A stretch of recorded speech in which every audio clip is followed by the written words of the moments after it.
Fight fans, welcome to the PBC Podcast, brought to you by Premier Boxing Champions with your host, Kenneth Bouhairie and Michael Rosenthal.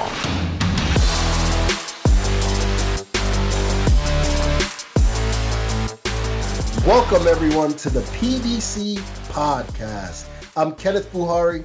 I'm Michael Rosenthal, editor of USA Today's Boxing Junkie. Thank you guys, as always, for tuning in to another episode. The weather's getting warmer and the sport is starting to heat up. Our guest this weekend is undefeated WBO World Super Bantamweight Champion Stephen Fulton. We're going to take a look back at all of last weekend's action and in toe-to-toe. We're going to examine the PBC Showtime schedule and break it all down for you. But first, a bit of a hot take, if you guys don't mind.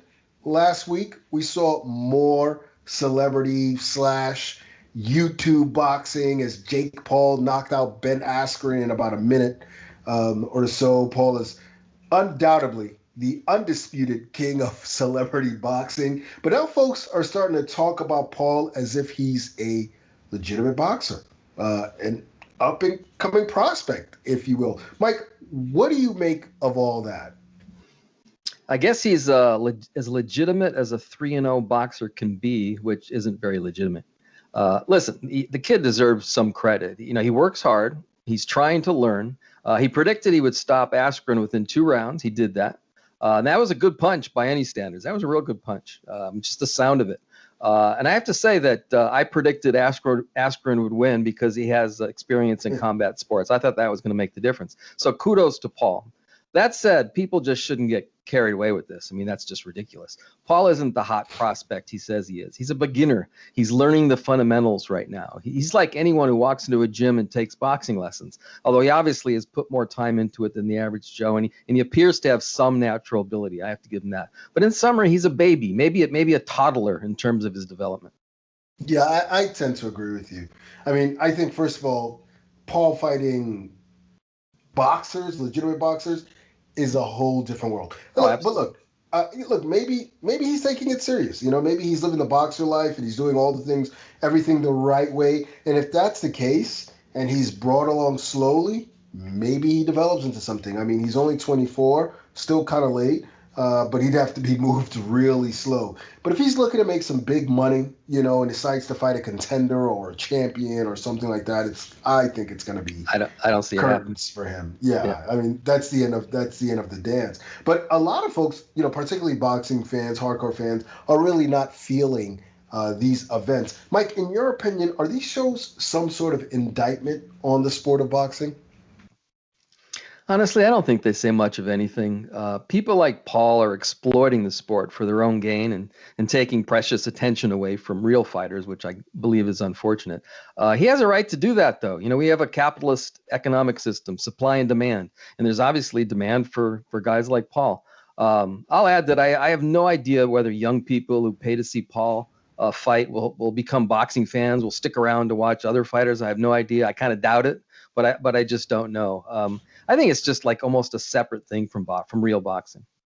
Yeah, I tend to agree with you. And these things have been around forever. I mean, exhibitions and sideshows and so forth. Ali fought in some of those. Plenty, yeah.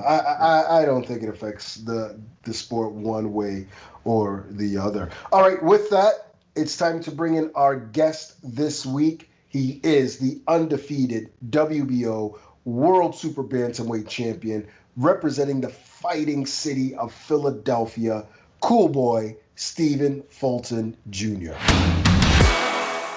All right, Stephen, first things first, how are you and your family doing? Everyone's fine. Everything is great as of right now. Yeah, it seems like it. You know, I check out your social media. I know you rep Philly all day, every day.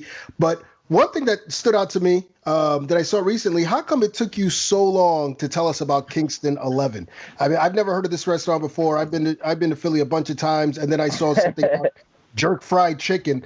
Is that as good as it looks? Oh, no, yeah, it's really good. It's really good. I love it. Wow. Awesome. Stephen, this is Mike. So you have all this great food in Philly in general. Is it hard to stay disciplined and stay on weight? Honestly, no. That's one thing I have like great with. Now, as far as the weight, I'm going to eat. I ain't got to fight. I'm going to get down. But as of right now, it's Ramadan, so I'm fasting. So that's the good part about it. And I'm still in the gym, so my weight is pretty much down a lot. Ah, okay. I was going to ask, are you the type to stay in the gym even when you don't have a fight, or do you just go when it's time to start camp?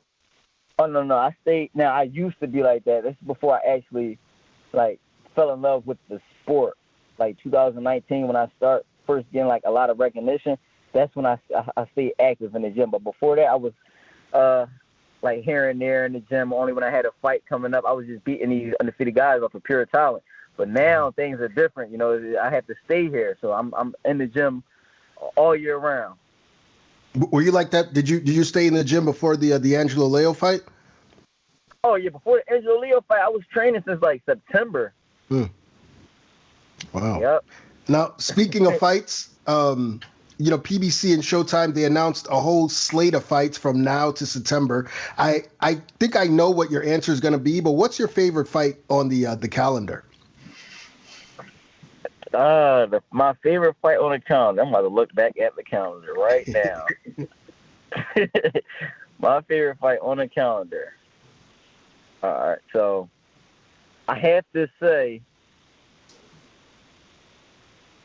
it's either the Tank card or the Charlo for the what is that, for to see who's going to be undisputed. Undisputed, that's right. I had to pick out of those two. Besides, things that me and my fighters and fighters in my weight class, I'm picking those two because I would like. It's interesting that Tank is moving up 140, right. And it's a different power. It's a major power difference at those weight classes. And if he does that, he's stamping himself as the most powerful hitter and puncher right now. Then I have to say the Charlo because I believe that will be the first undisputed in that junior middleweight class as well. Yep. That's right. That's I know that I'm trying to do. So that's exactly. I know that you just, that's my next question. I know that's what you're gunning for. And also on that card, obviously, Brandon Figueroa against Luis Nery. Do you think, I saw a tweet that you posted a few days ago. Do you think folks are sleeping on Figueroa in that fight? I think a lot of people are. I really think a lot of people are. Don't get it wrong. Me, I don't think much of Figueroa because he hasn't fought anyone that exciting. He hasn't fought anyone. Everybody that he's fought is just telling me for him his style is just. But I believe he's being real quiet right now. A lot of people is not paying him no mind. I feel like he's going to wake everyone up this fight. And if he doesn't, then I believe his time is just he has to take some time to himself. But I really think a lot of people are sleeping on him right now. So how do you see the fight playing out? As of right now, I think Luis Nery is the better man. I see him landing the more cleaner, pure shots. And I see Figueroa just trying to stand there and dog him out, as well as Nery, moving around him as of right now. But things could change. So I don't know who I'm leaning towards on this fight. I just know either or will have to see me. Right. I read somewhere that you were actually slated to fight Figueroa at one time. Could you tell us if that's true and what happened? Yep. So I was supposed they called me out around my 10th, 11th fight to fight in Texas. That doesn't make sense. Number one, you're undefeated. I'm undefeated. Fighting in Texas where you're from. Come on. Even if I won it still would have been Fulton might not had to pull that out. You get what I'm saying? So business-wise, that didn't make sense. So my coach, why he begged me not to take the fight. Now, I'm like, man, I don't care. I'm a fighter. I'm being a fighter. I'm like, man, I'll take the fight. So he said, man, don't take the fight. It's at third. So we end up not taking the fight. And he said, listen, you're going to take this fight for $10,000. When y'all could do it later on, it'll make so much more money. And now look at it. It's making so much more money. Right. And it makes more sense. That's amazing. That's an amazing story. But I have to say, after I fought on his undercard, when I fought Avalar, we were supposed to fight. We were supposed to set that fight up. But, I guess they turned the other way this time. Well, it could happen this year. It's looking like. I mean, you never know. It's looking like maybe this will be the year that you face him. Is there a part of you that kind of wants to see him win just so that you can sort of finish off that rivalry or get at him? I'm not even gonna lie. I can't lie right now. I'm mad that they fighting because I wanted to be the first to beat both of them. No, that's great. So, honestly, when I heard they fight, I'm like, shit, they got to it before me. But it's like, may the best man win. And if it's Figueroa, it's going to make for a better story. Yeah. So he got to do his thing. If it's Nery, it just make for a better resume on mine because he's 30-0. Right. It's going to be a great fight either way. Now, we also saw you with Gilly the Kid and Boots, Jerron Ennis. You guys FaceTimed Errol Spence Jr. How did that happen? Like, can you give us a story of how that came about? So we all just, chilling at Gilly and Wallow's, like their like little penthouse where they do the $1 million worth of game at. So, we just all talking about the fights, and, they have a major interview coming up with a very, very, very, very, very legendary boxer. Okay.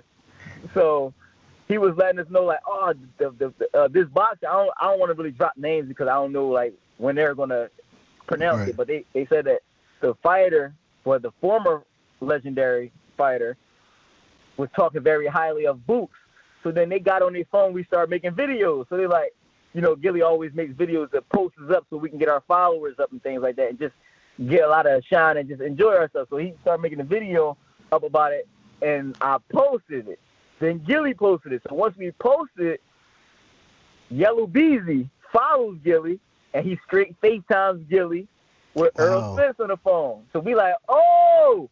And we all right there. So now they going back and forth. They talk, me and Earl say what's up or whatever, but they going back and forth, and it just was like crazy at the time. But it was, and we had to like let them know, like, it's all love. Like, hopefully we dare see each other in the future. But it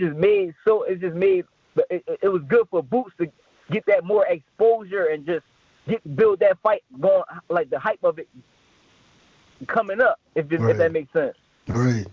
It just really like did a lot for the sport, and I feel like they will have to see each other eventually because Boots is still a kid, and he's going to grow just as well as Earl will grow. So they probably will see each other, and it just made for like great times at that time. Now, if they do see each other, how do you see that fight playing out?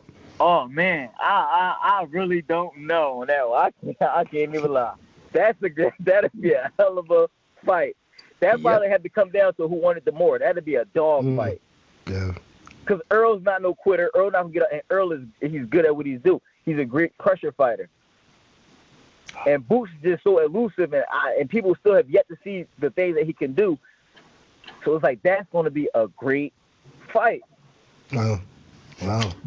Well, we just saw Ennis look spectacular against Sergey Lipinets. When you see your friend, and a close friend of yours, give that kind of performance, does it inspire you to do the same thing? Oh yeah, I can't. We in the gym like we just left the gym. I'm trying to learn some of that stuff. See, the thing is with me, I used to spar Boots when he was younger. Like I was used to always sparring when he was younger. He was getting me ready for my amateur fights coming up and things like that. So now that he's up and up and coming and doing that type of stuff, it's like I want to put myself right near him to follow after his footsteps, because I'm letting the youth lead the way. He's a little bit younger than me, but he's still younger than me, so I'm letting him lead the way. I don't care about all the shine. I could be in the background because I'm always going to be relevant. You get what I'm saying? Yeah. Right. Yeah. So I'm just letting him lead the way right now, and I'm just following his footsteps. Does he punch as hard as it seems like he punches? No, he do. I sparred him for the Lipinets fight. Me and Lipinets are around the same height. It just seems like those punches are so heavy. Yeah. Yeah, and he throws them with precision. Yeah, absolutely. That's half the battle, right? There seems to be a resurgence in Philly boxing with you and Boots, in front of the surge. Do you feel like you guys are sort of the leaders of like a new school of boxing there? For sure, I see that, and I'm not going to shy away from it or run away from it. Yes, we are. We're putting on for Philly, and a lot of kids and a lot of youth, the youth under us is going to want to do the same thing. They're looking up to us, so we have to not only do the right things in the ring, but show them to be themselves and do the right thing outside of the ring. So we're definitely not just sitting on for like just the sport, but just in general to show people who we are and how things can get.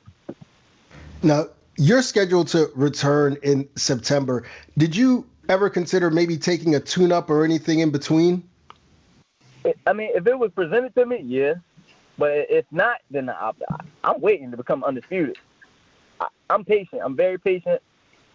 So I just wait. But if there is a fight that they were like, oh, we can squeeze you in the fight, I would do that. Heck yeah. So you're not worried at all. I mean, you're in the gym. You're not worried too much about ring rust or anything like that. It didn't seem to affect you the last time you fought. Exactly. That's why I'm not worried about it. I feel like the more time I take off and get my body, sometimes our body be needing that rest. Because who's to say after this I won't be fighting a hell of a lot. So I'm just enjoying it right now, man. I'm enjoying it with whatever God's giving me, Al Heyman's giving me, the Showtime is giving me, GTP Promotions is giving me. I'm just enjoying the time and enjoying everything, taking all of it and grasping all of it in. The other champion in the division, Akhmadaliev, holds the other two belts. Realistically, do you think a unification between you and him could take place? For sure. It could be done. When it comes to things like this and fights of this magnitude, and both fighters want to get it done, things could be worked out. Things could be worked out. I believe we really can get it done, and I believe we will get it done because that's my goal. And I believe Al is going to make that dream and that goal come true. Very good. I saw some people on social media calling for you to fight Rais Aleem. Is that a fight you're interested in, and what are your thoughts on Aleem? I would have used him for the tune-up fight, for the stay busy fight. Wow. It's a tough stay busy fight. Yeah, I would have used him for the stay busy fight. Why? Because he's undefeated. It's a good fight. Now, I'm the better man physically and mentally, and I see that. And I see a lot of flaws in his style, which he may think he sees flaws in mine. But when it comes fight time, it's always, that those adjustments that I make and that I will make. Now, but I really would have fought him for a stay busy fight. If anybody would have presented it to me, nobody presented a stay busy fight for me. Wow. It's crazy to hear Aleem. A lot of people are so high on him to hear you refer to him as a stay busy fight. I look at it like that. It's crazy because I told my coach that I said, if they give me Aleem, I will fight him for a stay busy fight. Now, many people may take that as disrespect, but me being realistic, he's not on my level. He haven't been through the rules that I've been on, so I know he cannot beat me. Look at the rounds that he got tired in his last fight. He can't beat me. You got to be able to outlast me in that ring. Now, your name keeps getting thrown around in a lot of these fantasy matchups. I saw one article the other day where the author implied that Michael Conlan could beat you. What would be your response to that? What's your take when you hear something like that? I believe Mick's a good guy. He's a great fighter. I believe he's a little overhyped because he has his whole country behind him. I believe he hasn't really fought anybody. I believe that when it is time to get in that ring, he won't be able to handle what I could bring. Yeah, he's a good fighter. He's a good boxer. He's a good mover. But at the end of the day, I'm a good boxer as well. And I showed that I can get dirty in the inside. We never seen if he can really get dirty in the inside. Who has he fought that contribute and dished out the same punishment that he's trying to give out? Now, it could be there's some people who feel that the ultimate dream match for Stephen Fulton Jr. is going to end up being you versus Naoya in a way. I'm sure you've studied his style. How do you feel about that matchup with him? I feel like I'm too big, but I feel like you can never underestimate his power. But I feel like I'm still too big. Once I get past through, see, I'm the type of fighter where I adjust with taking punches and punishment and power. My body has to adjust to their power, and then I walk right through it. And I'm walking right through it. Once I get my body to adjust that within that second round, it's a cakewalk for me. He'll be too small for me. I'm a natural big fighter, natural super big. I'm like one of the biggest super bantamweights. Wow. He won't be able to dish those punches off how he dished it off at the 118 division. Do you see yourself moving up eventually and going through divisions? For sure. 126 is definitely next for me. Wow. Well, we can't wait. Stephen, thank you so much for taking the time out to speak to us. Of course, we'll be watching May 15th with you in mind, and we can't wait to see you against the winner on September 11th. No, thanks a lot. And I believe I will be in the building for that May 15th fight. So. Oh yeah. We can't wait, man. You take care. Thanks, Steven. Too. All right. Thank you. Bye-bye. Saturday, May 1st. Don't miss the return of former heavyweight champion Andy Ruiz as he takes on rugged veteran Chris Arreola. You have got to be kidding me! Plus a stacked card of Mexican firepower. Featuring Omar Figueroa versus Abel Ramos. Oh my goodness! Sebastian Fundora versus Jorge Cota. What a fight! And Jesus Ramos versus Javier Molina. And it's over! Buy now on foxsports.com/PPV and watch it on any screen you want. It's time for the week in review. Last Saturday on Fox PBC Fight Night, former WBC 154-pound champion Tony Superbad Harrison took on Bryant Perella in the main event. It was a pretty good scrap, and the cards reflected that. A 12-round split draw. Not everyone agreed with the decision. Mike, what was your take? I thought the decision was okay. It was a really close fight. I think there were as many as 10 rounds that could have gone either way, which is maybe more than any other fight I can think of, off the top of my head. Certainly 8 or 9 rounds could have gone either way. I scored at 115, 113 for Perella, who I thought was just the busier guy. But honestly, I believe 116, 112 or between that, either way would have been acceptable. I know that's a big range, but I think it was that difficult to score that fight. Yeah, I tend to agree, and I don't score fights upon first viewing. It was really tough to figure out who was winning. It felt like Perella had an early lead and was controlling the fight down the stretch, but then Harrison came back and sort of pulled even, and then it was just anybody's guess after that. But speaking of Harrison, what'd you make of his performance? He was a big favorite coming in. Right. Yeah, for good reason. I thought it was a so-so performance at best. To be honest, it looked to me as if he had one foot in the ring and the other one outside it. I thought he was strangely inactive, which he sort of confirmed afterward. He said he probably didn't let his hands go enough. I take out the word probably. He didn't let his hands go enough. Maybe it was the long layoff. Maybe it was not having his dad in his corner for the first time in his career. Maybe it was Perella, who's a crafty left-hander. He had said that Harrison had said that he's leery about fighting a left-hander. I mean, I don't know. I just thought that Harrison didn't look like Harrison. Maybe he just needed to get this fight out of the way, given the circumstances, and he'll be more like himself in the next fight. Yeah, possibly. Perhaps it was ring rust, maybe the new corner. It could have been a multitude of things, but I tend to agree with you. He wasn't quite 100%. It wasn't the Harrison we're used to. Wasn't vintage, yeah. Yeah. But I think a lot of people were surprised and impressed by what Bryant Perella was able to do. I'm assuming you were one of those. I certainly was one of those people that was impressed by his performance. Yeah, I thought he looked good. He's a good boxer. Sure. I thought he outworked Harrison for most of the fight, which was reflected in the CompuBox numbers. I don't want to put too much emphasis, but sometimes it kind of does reflect what happened in the ring. Right. Perella outpunched Harrison 692 to 453, which is a pretty wide disparity. The landed punches were closer, 150 for Perella and 138 for Harrison, but Harrison had a pretty big edge in power shots, 118 to 78. Anyway, I rewarded Perella for just outworking and outlanding Harrison. And let me add that I think Perella emerged victorious even with the draw in this fight. He demonstrated that he can compete with an elite 154-pounder. I thought he took a step forward in his career, which is huge for him.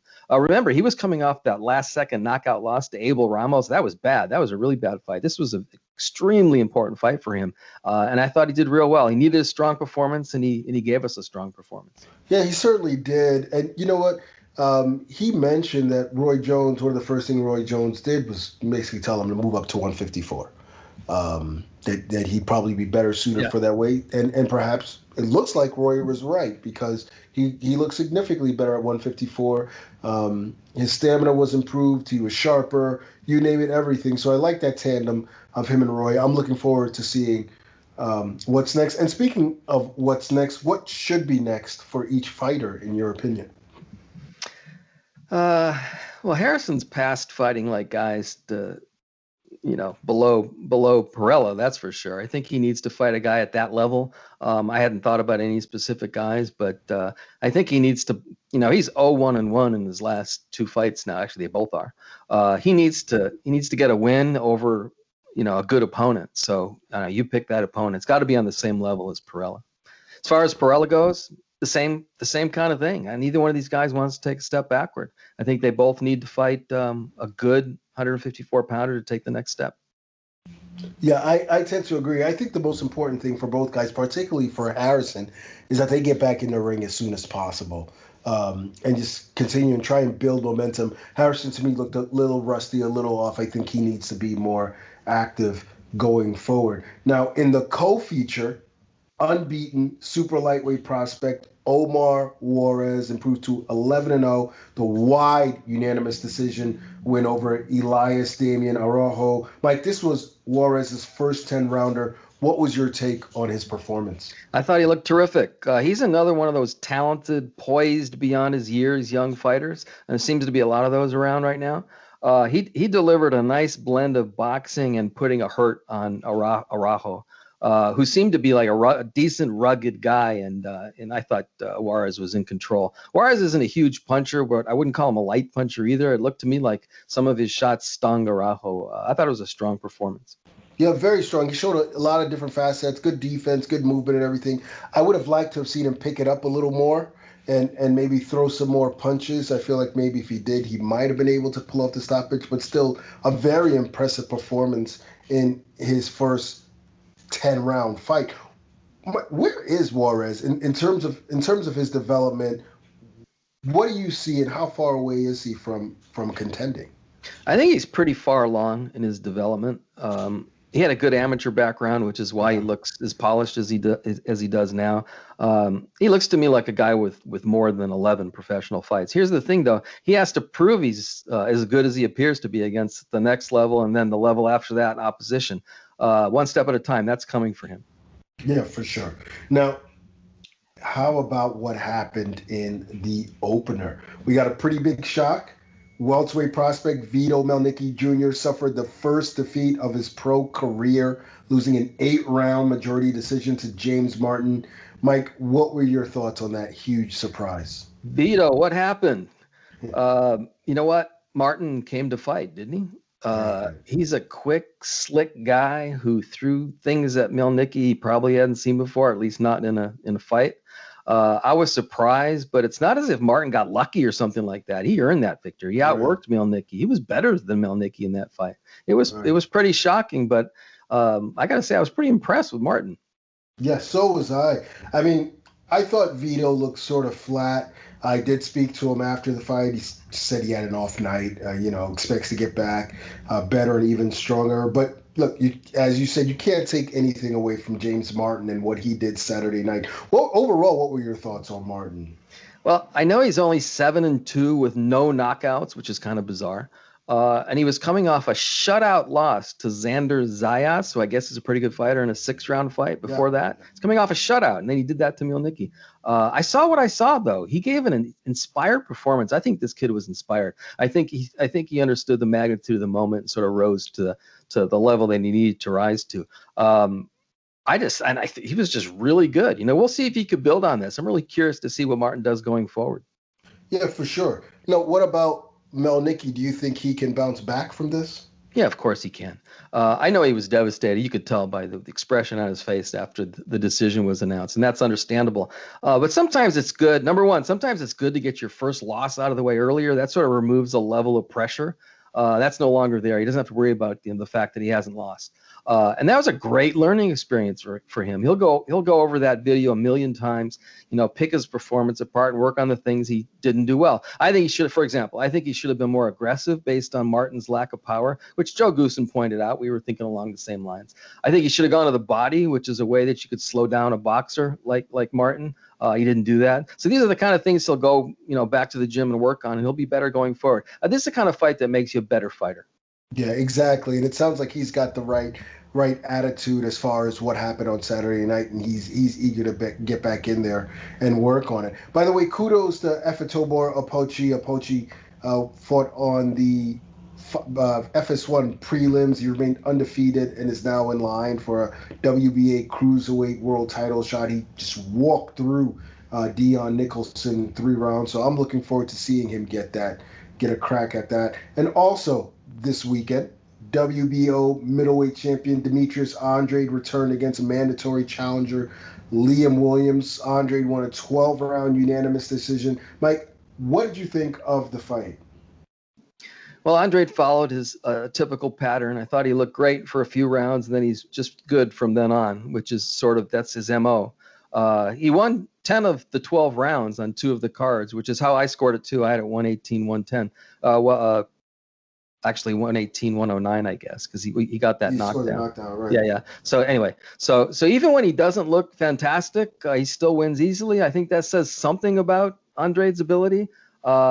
I think he's a good fighter. We were talking about this off the podcast. He just needs to find a way to get into the ring with a big name guy, and time's running out. He's got to get it done. Yeah, the fight, it pretty much went how I expected. Williams. I thought Williams sort of a domestic level fighter, is a top boxer, I guess, in Britain. That's a good way of putting it. Good way. Yeah. But I thought he's fairly limited overall, and Andrade is what he is at this point. He as you said, he always starts strong and then tends to slow down a bit as the fight progresses and become hittable. He got wobbled at least once during the fight, perhaps more than that. He's 33, hasn't had the big fights yet. Where does he go from here? What do you foresee in his near future? I just go by what I hope. I hope he gets in the ring with one of the top guys. I would hate to see him go his entire career without fighting, a top level guy. He and Golovkin fight for the same platform. I don't understand why that's not a possibility. I think a fight with Jermall Charlo would be absolutely fascinating if they can make it happen. Doesn't sound like that's next on the agenda. There's Ryota Murata. I don't. Why not him? I don't know why that couldn't happen. Bottom line, I guess he'll just have to keep winning until something breaks for him. But he plays a role in it though. He's got to help make it happen too. So it works both ways. So I don't know what's going on. I mean, it would just be a shame if he never fought a top guy. Yeah, for sure. And I think it'll happen at some point. Although I think it's more likely he ends up fighting a Jaime Munguia or something like that. And that's not to take anything away from Munguia, but I don't think anyone rates him with the Charlos and the Golovkins of the world. He did get offered. Yeah. Not yet, anyway. Right. He did get offered a Charlo fight, and he admitted that he turned it down. I don't know why he can't get the Golovkin fight. It makes all the sense in the world, given that they're both on the same platforms as you mentioned. So I don't know what the holdup is, but hopefully we see him in some bigger fights sooner rather than later. All right, it's time for Mike and I to go toe-to-toe. Last week, PBC and Showtime released their summer schedule, and it's pretty damn robust, if we may say so ourselves. We're going to take a look and break down what it all means. So we're going to start with Saturday, May 15th, WBC 122-pound champion Luis Nery taking on WBA regular champion Brandon Figueroa. 2 undefeated heavy hitters. Mike, what are your thoughts on this matchup? First, real quick, this was a lot of fun, this exercise, because it's just fun to look forward to big fights. So I enjoyed doing the research on this as much as anything we've done. For sure. Luis Nery versus Brandon Figueroa. Great style matchup. Now, Nery is probably the better boxer and has more punching power, which you'd think would sort of make him a huge favorite, but I'm not so sure. Figueroa, who's also capable boxer, is a grinder, like a grinder's grinder. So no matter what happens, I believe Figueroa is going to take Nery to hell and back in this fight. Yeah, for sure. And you're going to have to nail him to the canvas in order to beat him. But Nery does have the power to do that, and that's what makes the fight so great. I mean, both hit hard. Both aren't afraid of mixing it up. 2 undefeated guys, 2 titles. I mean, I just can't wait for this fight. Now, I know it's a little early, but who are you leaning toward? Yeah, I'm not afraid to make predictions. Nery by late knockout. I just think he's better all around. But again, he's going to have to work incredibly hard to get it done. And I won't be surprised if Figueroa has his hand raised. I just think Nery's the better all around guy. Yeah, I think it boils down to whether Nery can take this guy out with a punch or two. Now that said, I lean toward Brandon Figueroa. Ooh, there you go. I really do. I've been thinking about this fight for some time now, and I just like Figueroa. I don't know if my mind can be changed. I just think that he's so physically imposing. So strong, so much energy. I don't know if Nery's dealt like it with anyone like that at 122. Plus, Nery didn't look that hot in his first fight. I was just going to point that out. He did not Yeah. look that good. That was a moment of hesitation for me. So Right. it's a good And I fight. don't, maybe it's because it was his first fight at 122. Maybe Aaron Alameda, who he fought, is a better fighter than we're giving him credit for. Yeah. But it kind of sticks out to me. I was surprised. Yeah, I was surprised. And not to mention the one guy that I believe was Julio Ceja that Brandon Figueroa had a draw with was about 4 or 5 pounds over the limit at the weigh-in, and he still had trouble denting Brandon Figueroa. So he's a big, strong guy in there. So I don't know. It's gonna be interesting, but I'm leaning toward Brandon Figueroa. We'll see what our official picks are when it happens, though. Now on May 29th. Nordine Ubali will defend his WBC Bantamweight title versus the legendary Nonito Donaire. Mike, this is a fight fans have been clamming for a while now. I just love the fact that Donaire is still getting this kind of fight at 38 years old, and he deserves it after what he's given to boxing. He gave pound for pounder Naoya Inoue just hell in his last fight, which nobody expected. So I think he's got a lot left at 38. And Ubali is good, but he's no spring chicken either. By the way, he's 34 years old. So these aren't two young guys, and I'm not sure Ubali has faced anybody quite like Donaire in his career. Yeah, I tend to agree with you. I think it's a great matchup, and two hungry fighters who've been sort of circling each other for some time now. And I say hungry because Donaire's obviously found, I don't want to say the fountain of youth, but that extra something that's going to keep pushing him in the gym. What's your preliminary pick? It's funny. We were talking off the podcast about fighters who have dogs in them and then ones who don't. Donaire definitely has a dog in him. Right. I'm going to go with my gut. I think Donaire is going to stop him late. Ooh, I like that one. I really, really struggle with making a pick for this one. And, I'm going to go with Ubali right now. Via close, controversial decision where he outworks an older Donaire who shows his age a little bit. I wonder if Donaire is the same Donaire from that Inoue fight, whether or not something was taken out of him that night. You add in the layoff and long layoff. I hesitated because of that. Yeah, and the fact that he's just aging, period. I wonder if he can summon that kind of will again, but we'll see how I feel as we get closer to fight night. All right, June 19th, WBC World Middleweight Champion Jermall Charlo defends his title against hard-hitting Juan Macias Montiel. Mike, what's your take on this matchup? Well, honestly, I was trying to figure out why Charlo was fighting Montiel, and I zeroed in on two things. He just stopped James Kirkland in one round, on a national television, right? And all 22 of his victories have come by knockout. So the guy can crack. So he's a tough Mexican guy who's going to come to fight. He can bang, which always makes for entertaining fights. I think bottom line, no matter what happens, this is going to be a fun fight to watch. Yeah, for sure. Who are you picking? Well, this might be the easiest one. Charlo isn't James Kirkland. Jermall outboxes, breaks him down, and stops him in 8 or 9 rounds, I think. Yeah, I'm with you on this one. I think Jermall gets him. I think it's dangerous in that Montiel does hit hard. I mean, it's shown in his record, not just the Kirkland fight. And so Jermall certainly can't sleep on him, but Jermall Charlo always comes prepared. So I'm going to go with him 7 or 8 rounds, sometime around there. Now on June 26th, we've got the blockbuster Showtime pay-per-view. Undefeated 2-division champion Gervonta Tank Davis moves up 2 divisions to face unbeaten WBA regular 140-pound champion Mario El Azteca Barrios. Mike, this is one hell of a matchup. One thing I like about this fight is I did not see that coming. Davis moving up to 140 pounds. Yeah. Maybe I was missing something. Had you heard rumors that he was going to do that long before? I've been sworn to secrecy. Long before. Okay, because I just went, whoa, that's interesting. He was all the way up to 140. He was just at 130. Anyway, these are 2 young undefeated guys. I think it's a good style matchup. And then again, Davis moving up to 140. I think that's an intriguing element to this. As far as this fight goes, it's definitely a winner. Yeah, for sure. I mean, it's a fantastic fight. I'm just trying to figure out how Davis is going to get by his jab. You're talking about Mario Barros is rangy. He's powerful. He's only 25. Constantly improving. And Tank, though obviously an elite fighter, is giving up a lot in terms of physical dimensions here. Mike, who do you like in the matchup right now? Well, I think it's a difficult fight for Barrios, just based on the way I perceive Davis in general. Barrios is a very good boxer, but he also likes to fight, which means he might be there for Davis to hit. Now, here's the question, though. Does Davis carry his power up to 140?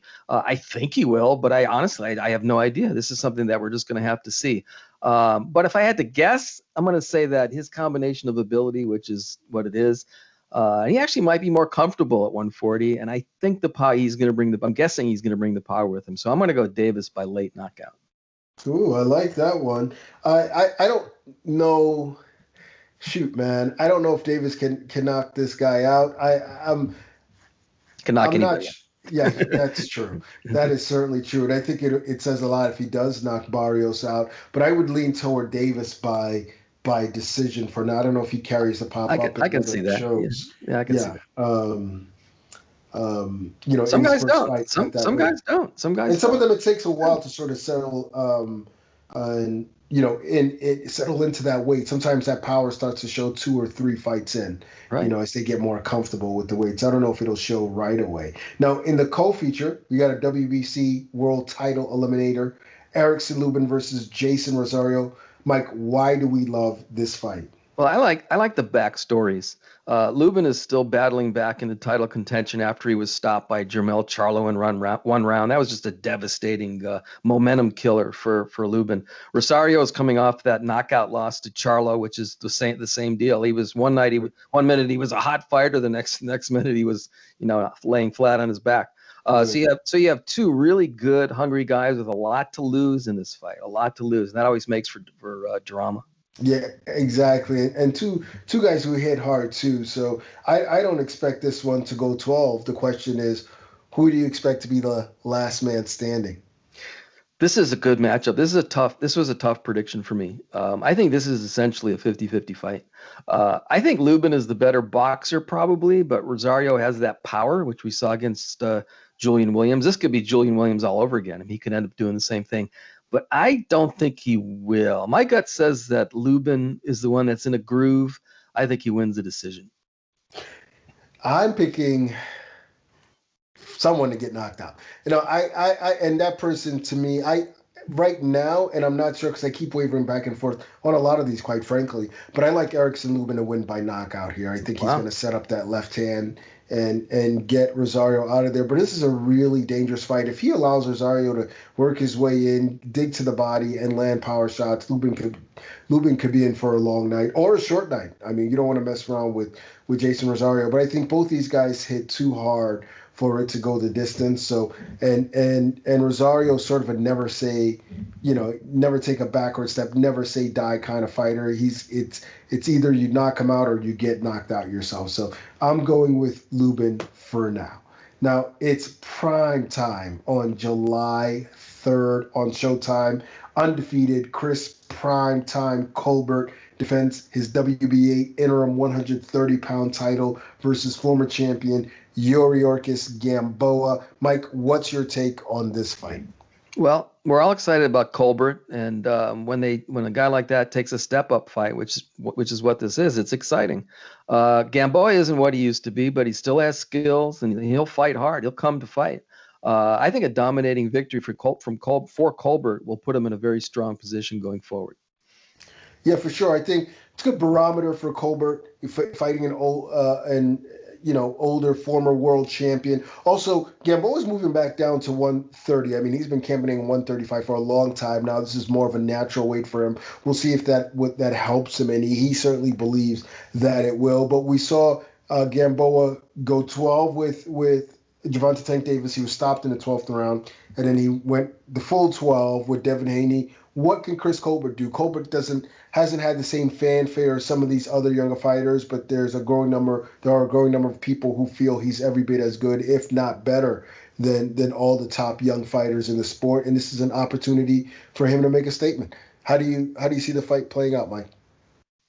Well, I feel the same way about Colbert. I have to go with him. I think he's one of the best young fighters in the world, and I don't think this version of Gamboa is going to beat him. Gamboa might show Colbert some things he hasn't seen before. That veterans do that, but I think he'll adjust. I'm going to pick Colbert to win by a one-sided, a clear decision. I'm with you. I like Colbert by decision as well. I'm sure he'd like to make a statement here and get the stoppage, but it is a risky proposition against Gamboa, who, if nothing else, still has some speed and still has a lot of power. Now, on July 17th, the brawl for it all. WBA, WBC, IBF 154-pound champion Jermell Charlo taking on WBO champion Brian Castano. Again, undisputed. Mike, tell us what you think about this matchup. Well, what's not to love about this matchup? You mentioned that it unifies all four major titles, which is a rarity these days. And it's just a terrific fight between two guys at the top of their games. Plus, the style matchup is just perfect. You have a patient boxer puncher in Charlo and an aggressive high-volume puncher in Castano. I mean, I'm as excited about this fight as any fight. Yeah, absolutely. It's just a fantastic fight. These are the kind of fights we need in boxing. I mean, all four belts on the line, two excellent elite fighters in their primes. You can't ask for anything more. Mike, who are you picking? Well, I won't pick anyone to beat Charlo unless he moves up and fights Canelo or something like that. Jermell is a complete fighter. He can box, he can punch, he can take a punch. He's got experience. He just has it all. I like Castano, who's a tough guy, and he throws a lot of punches, just comes after you and never stops. But Charlo is just a better all-around fighter. So I think that it's going to be a hell of a fun fight to watch. I think Charlo wins by later rounds knockout. Yeah, I think Charlo almost has to win by knockout here. I think if he doesn't win by knockout, he's in deep trouble. That's a good point. Because Castano knows how to win rounds. He's a volume puncher. He's an excellent boxer. Really good. He's got a lot of subtle skills. I think he matches Charlo in a lot of different departments. He's got the pedigree. He's hungry. He's just a really good fighter. But I tell you what, Jermell Charlo is among the best of the very best. You said it. He is just really tough to beat. He's in a zone right now. He's got an excellent team with trainer Derek James behind him. He can box. He can bang. He's a thinker in there. He could just about do it all. And while I do think this is an extremely dangerous fight for him, especially if he allows it to go the distance, I think he's going to have to hurt Castano, but I expect him to. So I'm going with Charlo by late TKO as well. Now, on August 14th, WBO World Bantamweight Champion John Riel Casimero takes on the one and only Ring King Guillermo Rigondeaux. Mike, what are your thoughts on this matchup? I think it's actually an interesting matchup. You know, Rigondeaux is 150 years old, but he's still winning fights. He still has those natural gifts, that ability. Casimero's just a beast, though. So you have the old master and the young banger, which should be a lot of fun to watch. And it's a important fight for Casimero. You beat a guy like Rigondeaux, that's a good notch on your resume. Yeah, I agree with you. And I love the style matchup. Not just, youth versus experience, but sort of the unorthodox big puncher versus the well-schooled boxer, the ring master who still has some pretty good pop in his fist too. So a dangerous fight. What's your preliminary prediction? This one was difficult. My gut feeling right when I heard the fight was that, okay, this is Casimero's fight to lose, but it's really a difficult pick. I think Rigo has something left in the tank, although he barely outpointed Laborio Solis in his last fight. So that was a little bit of a red flag. I lean toward Casimero. I think the pressure he's going to put on Rigo is going to give Rigondeaux trouble. I'm going to go with Casimero by a clear decision or a late knockout. I'm going with Casimero as well. I like late round TKO here, where I just think that his unorthodox, his speed, his power, his hunger, ultimately is just too much for the Asian warrior. The pressure, everything. Now, on August 28th, a WBC super middleweight title eliminator, a battle of former champions. Undefeated two-time WBC 168-pound champ David Benavidez faces former IBF titleist Jose Uzcategui. Mike, what are your thoughts on this matchup? I smiled when I saw this matchup. I think of Benavidez as a skillful, powerful, and durable guy. Emphasis on powerful. He's just so strong. I see Uzcategui the exact same way, although he's sort of a poor man's version of Benavidez. Both of these guys come to fight. They both come forward. This should be a lot of fun to watch. Yeah, you nailed it. I think it's going to be a lot of action. Both guys like to bang, and Benavidez, of course, is hungry to make a statement. Do you think he does? Yeah, maybe he even has that little bit of extra motivation because Caleb Plant beat Uzcategui to win his title. So I just think Benavidez is too good for Uzcategui. It'll be entertaining while it lasts, but I think Benavidez is going to break Uzcategui down pretty quickly and stop him in the middle rounds. Yeah, I'm with you on this one. I like Benavidez around round 5 or 6 or so. Definitely, he's going to have that extra motivation to do better than what Caleb Plant did. Although, to be fair to Plant, I don't know if Uzcategui is the same fighter today as he was then. But either way, we're going to find out on August 28th. Now, on September 11th, another unification. Stephen Fulton Jr. will be taking on the winner of Luis Nery versus Brandon Figueroa. Mike, let's talk about the importance of this matchup. You say you believe Nery's going to win, right? Right. Okay, so you can also tell me how you feel about that matchup. But either way, I mean, this is fantastic stuff. Well, this is what I want to say. I wish we saw more of this. The promise of a great fight in the near future. I love the fact that he's like in waiting. Okay, I'm going to take on the winner of this fight. It's like it's basically set in stone. I just like that. So we look forward to Nery Figueroa. Then we get to look forward to the next fight. The winner of the Nery Figueroa fight raises his stock, which makes a fight with Fulton that much bigger and that much more interesting. So the build-up's going to be fantastic. So I love it. Yeah, I certainly can't wait. Now, you've got Nery winning. So when Fulton fights Nery, since that's what you think will happen, who's going to win that? Well, I could put Nery and Figueroa in the same boat because we're talking about Fulton. I like both Nery and Figueroa as fighters, but I think Fulton is a special fighter, at least a special fighter in the making. He's a thoroughbred. He has the natural gifts and a skill set that would be just too much for either of those prospective opponents. I think Fulton beats either guy by a wide decision. Yeah, Fulton looks really, really special. He certainly did against Angelo Leo. Guy's 19-0, and he's already beaten 9 undefeated fighters. I mean, that's just downright scary. Yeah, exactly. He can brawl, he can box, he showed he can do it all, and he's fairly big at 122 as well. So, he's just a hard guy to beat. Now, out of all of these fights, what's your favorite matchup? Yeah, I didn't have to think for 2 seconds. Charlo and Castaño. Okay. Absolutely no equivocation for me. I don't think that much of titles these days, but to unify 4 of them is still something special. I mean, basically we're getting one champion, which I like. We've talked about this a million times. There's way too many titles. So basically, this is the guy, whoever wins this fight. And we're talking a high level of ability on the part of both guys, which I really like. And as I said, the style matchup's interesting. Castaño is going to go after Charlo, which is like tangling with a lion, which usually doesn't end well. And I want to acknowledge that I stole that symbol from the Charlos, the lion. I like that one. I can't wait for this fight. I just cannot wait for this fight. Definitely my favorite on this list.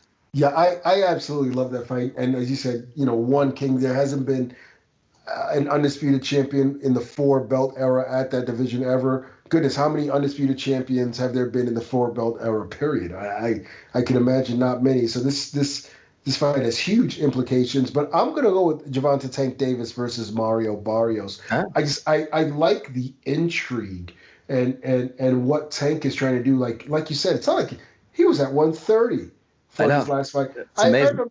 I remember, there were folks were worried, is he going to get down to 130? Is he going to make 130? And is that going to affect him? And he gets down to 130 and he looks fantastic. And now he's going up to 140. He's fighting a young undefeated champion who's about a foot taller than him. Rangy, power in both fists, who's coming off a very impressive knockout win over Ryan Carl.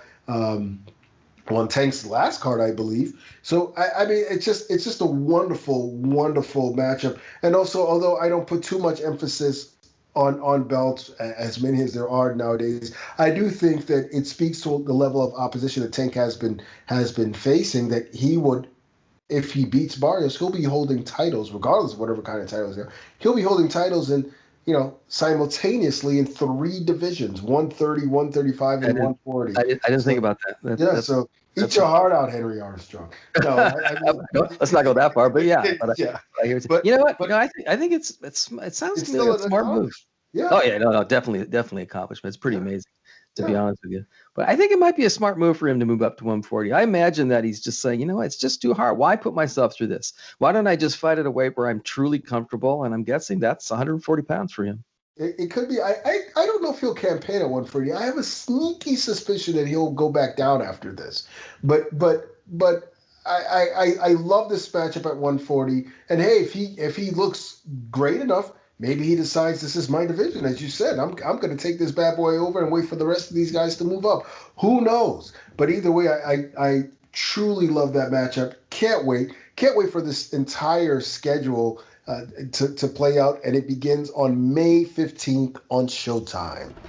Saturday, May 1st. Don't miss the return of former heavyweight champion Andy Ruiz as he takes on rugged veteran Chris Arreola. You have got to be kidding me. Plus a stacked card of Mexican firepower. Featuring Omar Figueroa versus Abel Ramos. Oh, my goodness. Sebastian Fundora versus Jorge Cota. What a fight. And Jesus Ramos versus Javier Molina. And it's over. Buy now on foxsports.com/PPV and watch it on any screen you want. That is going to do it for this week's show. We want to thank Stephen Fulton for joining us, and to you guys, of course, for listening. Be sure to like and subscribe to the PBC podcast wherever you found us. You can comment as well and let us know what you think, questions, guests, and so forth. Love it, hate it. And also be sure to check us out next week for more boxing talk, more interviews right here on the PBC podcast.